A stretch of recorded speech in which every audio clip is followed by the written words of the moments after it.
I've read about the maker of the PCR test. Touch it right on there. It's about 50% wrong and wasn't designed for what we're using it for. Is that true? You'll get false positives almost half the time.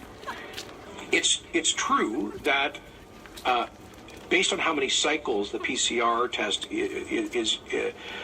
does, there are, I'll call them COVID skeptics who are... If you get a cycle threshold of 35 or more, that the chances of it being replication competent are minuscule. In a sense, I mean, who really cares about the false positives?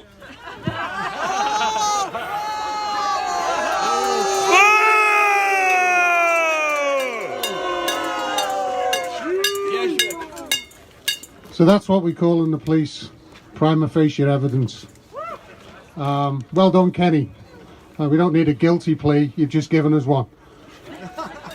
The funny squeaky voice in the middle there, well, the first one was the Deputy Minister of Health out in Ontario, who in the middle of this year admitted that a 50% failure rate in the questionable PCR test.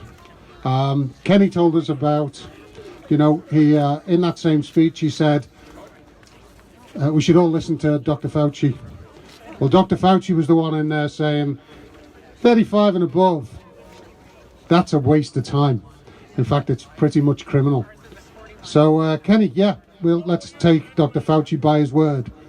And you doing cycles at 41, not 35, 41 that you've admitted yourself. Now, if you get a positive at 41, they go back and do it at 35, which is still criminal. So, Kenney this week pretty much told every single one of you that there was no justification for the first state of emergency. Dana Hinshaw, on March the 12th, committed a crime. Even 5 days before she called a state of emergency, she said to everybody in the province, you could not collect together with more than 250 people. That closed down West Edmonton Mall and many other businesses that day. She did that based on 19 cases the day before. 19 cases of which Kenney's now admitted. Who cares about cases? So, with no evidence whatsoever, she basically took away every single one of your rights and she committed a crime. From that day on, everything she did, everything Kenney did, everything this government did was a crime. And that's not my personal opinion. That's my professional opinion as a retired police officer.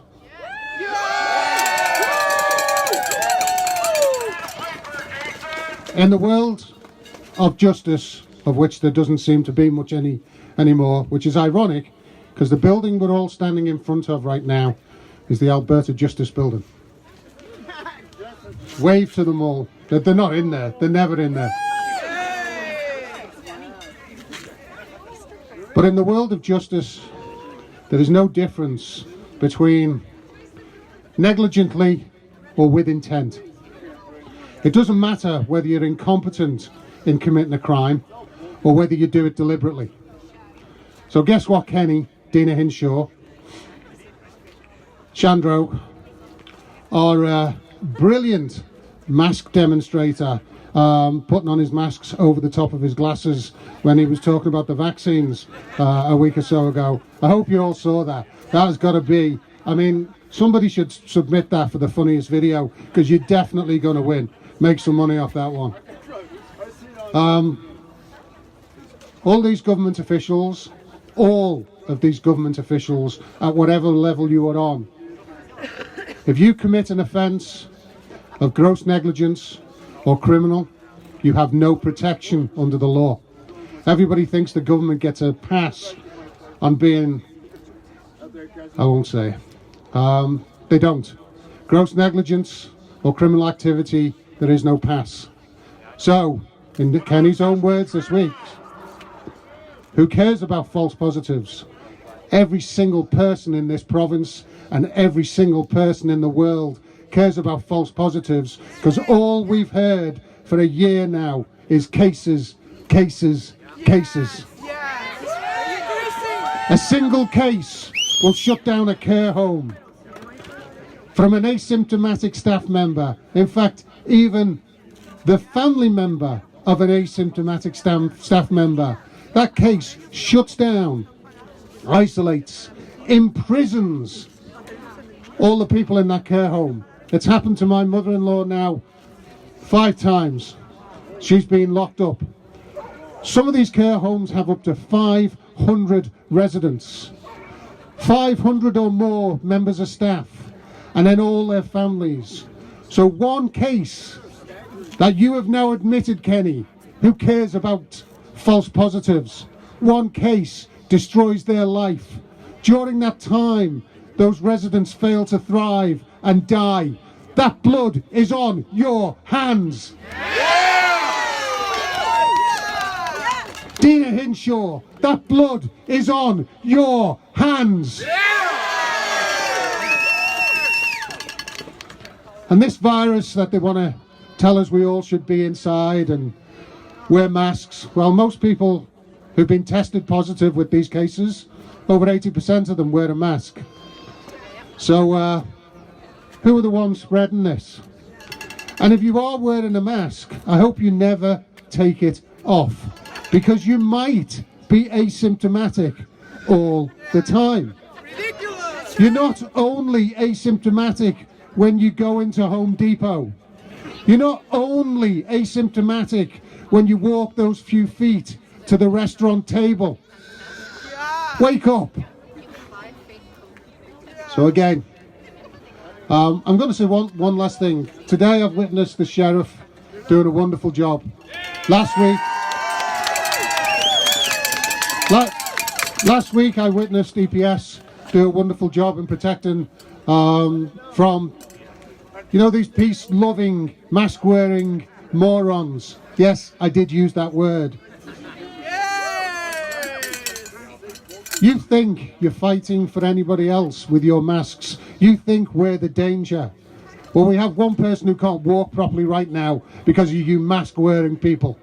Because of a security guard who decided he was part of the Gestapo and ambushed 2 women with his pink handcuffs. He's a disgrace.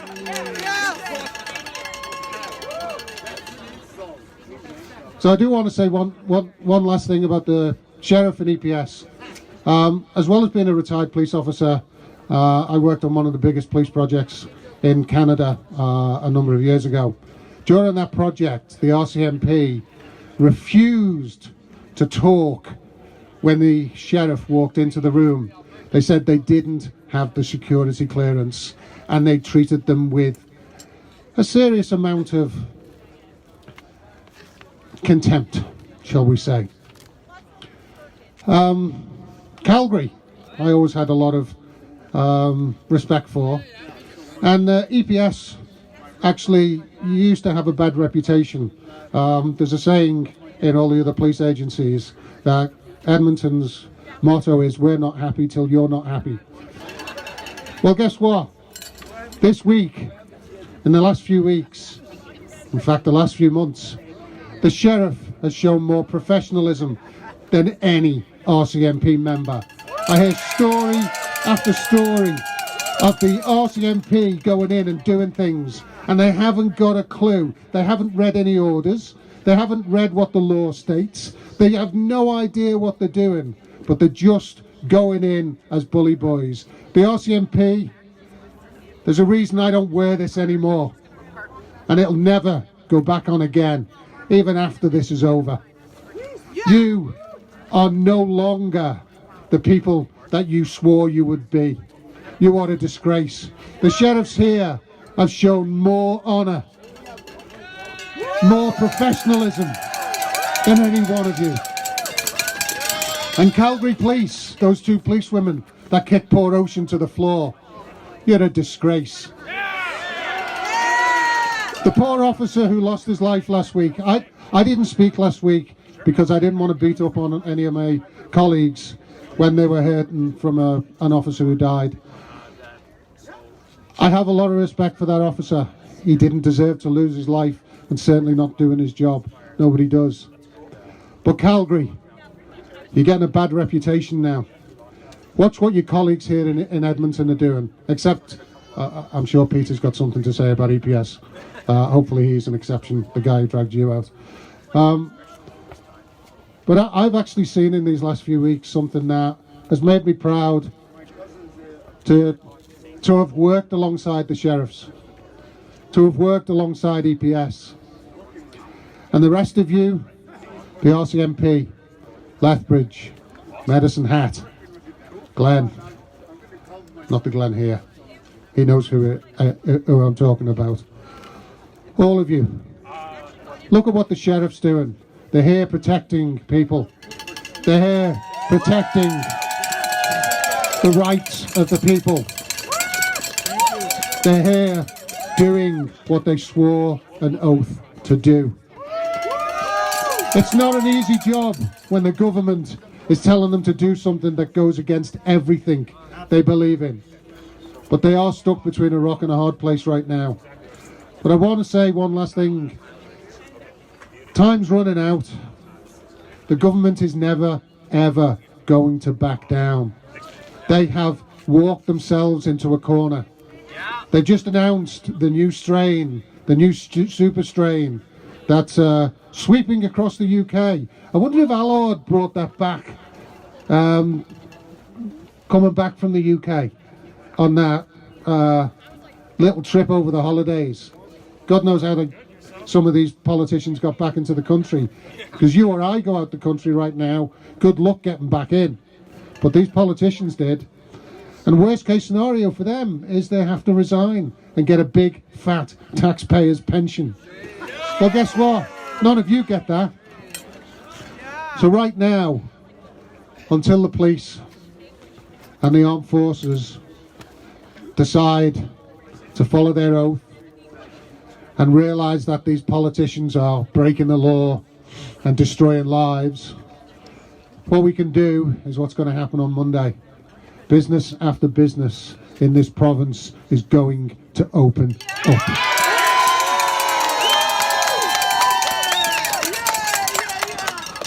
And back in the 80s, the plan that's actually being executed right now, which isolates people in their homes, is a plan that was actually developed back in the 80s. I participated in as a police officer.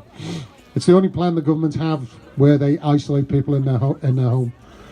And the reason for doing that is because there are not enough police officers to control a population when they want to do what they want to do.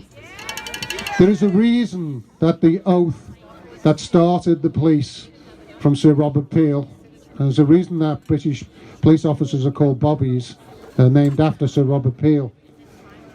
And he coined the term policing by consent. And the reality is, that's exactly what happens. The police by consent. If every business here, if every business in this province, if every business in this country decided on Monday to open up, there are not enough police officers on the planet to stop them. And before everybody says, oh, but you're going to kill Grandma. Well, guess what? I've spent a year fighting for Grandma to keep her alive, along with a bunch of other grandmas and grandfathers. And some of them are only alive because we fought for them, because the government certainly didn't do anything to help them. Locking them up and isolating them is killing them, and that needs to stop. I said a few months back, when I was a police officer in the UK, I had both a hospice and a care home on my beat. And every day when I went on duty, I made it my business to go into those locations for no other reason to show them that somebody in authority cared. So I'm going to ask every single one of you in EPS, CPS, Lethbridge, Blood Tribe, every single one of you, pick one of your staff and go into one of these care homes and see what's going on. And come and tell me that they are not being abused. They were never abused before. My mother-in-law's been in a care home for 10 years. And it is her home. The government this year turned it into a prison. They removed all medical care, not just from the people in the care home, but from the people outside. As Brent said earlier, anybody who I've actually got lung damage from a ventilator injury, which is why I know so much about ventilators. If I'd have actually had that incident happen to me last year, I'd be dead. There are so many people that have died last year, and there are people that are going to die this year. Not because they needed to die, but because the government did everything to make them die. Every single thing that this government has done, and every other government has done, in lockstep. Just as we said, we're going to roll out the vaccine, but we were keeping 50%, and then suddenly, oh no, we're going to give it all in the first dose and delay the second dose. Well, the next day, the British government announced the exact same thing. Apparently the British government's watching Dina Hinshaw and Jason Kenney's weekly updates or daily updates. The same happened with Facie and Birks in the summer. Dina Hinshaw gives her speech in the morning, and then Deborah Birks gives the same speech in the evening. I didn't realise that our Alberta government was so far ahead of the curve. But guess what? They are. They're a lot more connected than you think you are. Kenney in particular. My research was provided to him and all his staff and all the members of both parties, both major parties, back in April. Kenney out and out told all of those ministers and politicians, shut up and sit down. We're not talking about this. Because if we go against Hinshaw, it'll be political suicide. Well, you know what's worse than political suicide, Kenney? All the people that have actually committed suicide. Tell the truth! And the one UCP member of Parliament who was brave enough to come out this week and say, oh, things are bad and it shouldn't be happening. Where the hell have you been all year? Don't think anybody's patting you on the back for being the first rat to jump off the sinking ship. Kenney, I've told you, the feds are looking at you. The evidence is out there. It's on your own servers. And they're coming for you. And you've already committed the last crime you will commit. You have admitted your guilt on live stream. You said, who cares about the false positives? Well, we heard this week, everybody cares. And you will pay the price for your attitude and what you have done to this province. So again, one last time, as I say every time I get up here, to all my colleagues in all services, police, sheriffs, emergency services, doctors, nurses, paramedics, armed forces, wake up before it's too late, because eventually they will come for you too. Do your job.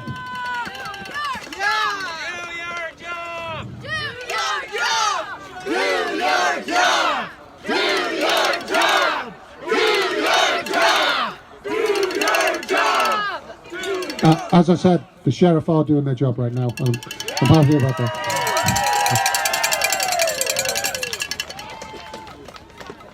It was good to be out here again today, and hopefully everybody's going to join on the march. EPS will be watching. The two imbeciles that were here kicking off, trying to cause trouble, that the sheriff dealt with, be assured they will be out there. EPS will be watching for them. We have a number of marshals that will be walking along. Everybody keep safe.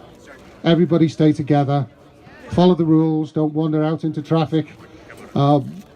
Keep together with someone else. Don't go barreling round corners unless you know what's around the corner.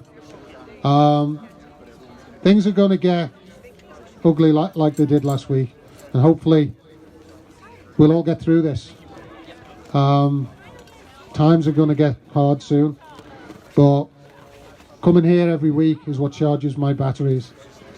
Coming here every week and seeing every single one of you, real people living real lives, smiling faces, something that people in care homes haven't seen for nearly a year. They haven't seen a smiling face, most of these people, because they've never been out. Anybody who comes into the centre, all the staff, they all wear masks. Imagine a life never seeing a face again. So all you people wearing masks, is that what you're prepared for? To live the rest of your life? Not never seeing a face again? Well, if you do keep wearing that mask, take one comfort. Your life ain't going to be that long. So, anyway, good luck with the march. Thanks everybody for coming out. Amazing crowd. And one last time, a round of applause for the Sheriff and EPS for keeping it safe.